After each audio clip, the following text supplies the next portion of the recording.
The mission: get to $30,000 a month with our all-natural skincare brand, Janey B & Co. It is day 34, and we have come a long way since launching last month. But we still have a ton to do. So much so that I wrote a list. And one of the items on there you're really gonna wanna pay attention to, because I'm gonna go over the importance of sales pages versus product pages, and why they're so important and how they lead to more money in your pocket. If you're just tuning in, hey, I'm Greg Dawson, and I have made millions for my clients over the last 20 years implementing marketing strategies and tactics that have put more money in their pocket.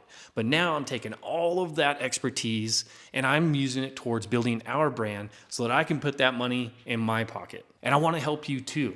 So I'm packing these videos full of a lot of the day-to-day stuff, but also marketing strategies that have led to millions in sales so that you can put more money in your pocket as well. So hit that subscribe button and let's get started. I put out a video yesterday about talking about being in the moment and enjoying the grind. I'll link it down below. Definitely check that out. It really kind of dives deep into enjoying the chaos, enjoying the little things along the way. And I'll make a point about, while I would love an easy button to become a millionaire overnight, in reality, the things that I'm enjoying the most are the day-to-day things. That's building the foundation and creating something that I'm super proud of, and that's gonna take care of my little family of 5. As a dad, there is no greater thing for me than being able to take care of my family. If you can appreciate that, give this video a like, and let's jump into the first topic I want to talk about: supplies and inventory. Supplies are expensive, but they're obviously the lifeblood of creating your product.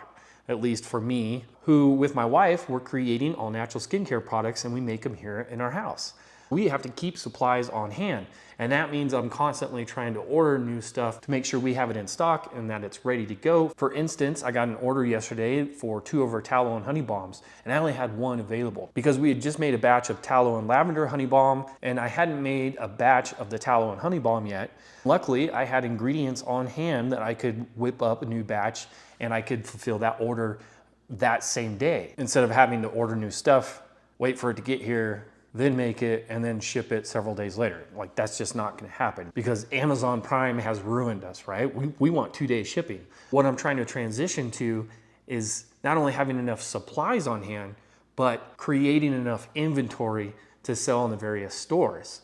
Because the last thing I wanna do is get to a point where we're selling on all the various platforms and I run out somewhere. But as I'm building out these platforms, I'm realizing that when I start to sell more, I'm gonna have to make a lot more. It's a no-brainer, right? But these are the things that I'm trying to think through to ensure that we have enough on hand and that we can continue to make sales every single day, because we wanna get to a point where we're selling 25 of each of the 4 products per day for a total of 100 units. And that, over a year, thanks to Ryan Daniel Moran's math, is $1 million business. That's the goal. $1 million business, that's the first goal. But the amount of supplies and inventory that you have to have a $1 million business is way more than what we have right now. That's why I'm calling this stage of the business the calm before the storm.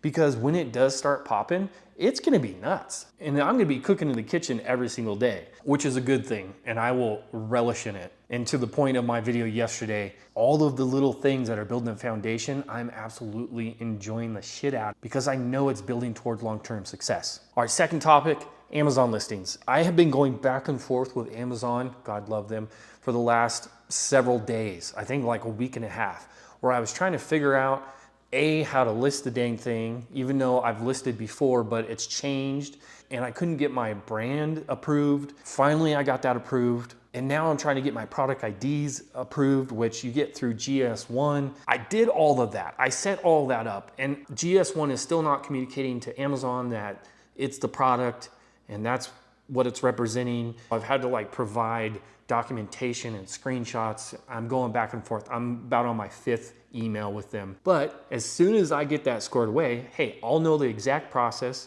and I'll be able to get a product ID or a GTIN, which is basically a UPC, and I'll be able to do that process every single time. It'll be nice and easy. And then I'll list all the rest of my products. But I ended up taking down the listing that I had because it was under a generic brand and it wasn't attached to Janey B & Co. And I want to build the brand. Like, I want to do it right from the get-go. I ended up deleting that even though it was available for sale. But to me, I'm thinking long term. I'm thinking do all the hard work now so that it pays dividends later. If you have any information on how to do the GTIN, or if you went through the same problem as far as it not being approved or it wasn't communicating correctly and figured out the process to make it easier, please comment down below and let me know what you did, or message me.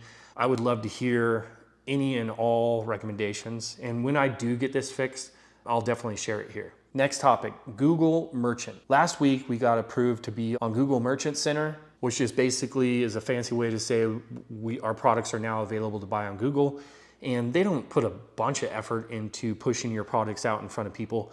But I've already got like 3 or 4 people come to our website just based on this Google Merchant store listing. So again, this is one of those creating the foundation. Let's build all these things so that we get a ton of traffic and it comes over, and then we work towards monetizing that traffic. Also got Pinterest approved. We have a business account on there and our listings got approved on there. And we're getting a ton of people see our pins. And for the first time, I just tagged one of our products in one of our pins, and I'll be interested to see if that leads to any traffic, and definitely will keep you updated. All right, the thing that you guys have all been waiting for, sales pages versus product pages. I have a lot to say on this, so I'm just gonna put this down and let's jump into the differences and why the sales page is so important.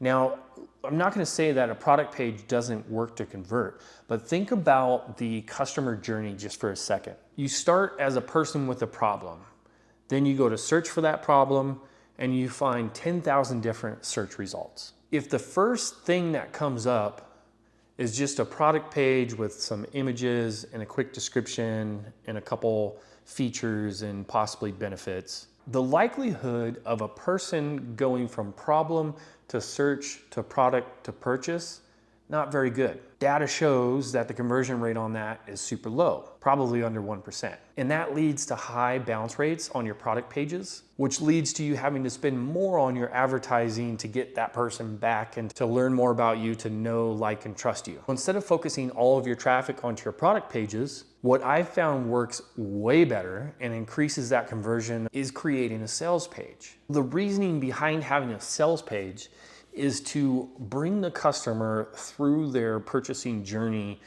directly. The point of the sales page is to bring the customer through their purchasing journey all the way to the actual purchase without selling them on it. And we're framing the copy to lead them down to an irresistible offer. So instead of just sending them to the product page where it's, hey, here's our product, this is what it does, this is what it costs. It's, here's the problem and the frustration, and we hear you. This is the reason why you are feeling this. Here are the things that can help you, and here is the solution, and here's the limited time special offer just for you. Do you see how that's different? Product page, just go buy the product. Sales page, we hear you, we feel you, we understand your frustration, we want to help you. Here's the solution. Here's your offer, come join our community. I would highly encourage you to create a sales page for each of your products. How do you do that? Well, I created a video on how to create a sales page, and I'll walk you through exactly what I did and why I did it. I highly encourage you to go check out that video. And now it's time to check out yesterday's revenue. We're now in the dashboard. We had one sale yesterday for 2 of our items, which was awesome. Now we've had 444 sessions. Total sales, $432.25. 17 total orders, and that's a 3.15% conversion rate. We got our first sale for June. I'm super excited. It kind of re-energizes, get that little dopamine hit. I love it. We're helping people out, we're selling product, and that's exciting. And I want to hear how you're doing with your brand. Tell me in the comments below if you've been making sales, or you're kind of in the beginning journey, you're selling a ton. Let me know in the comments below, and we'll see you in the next video.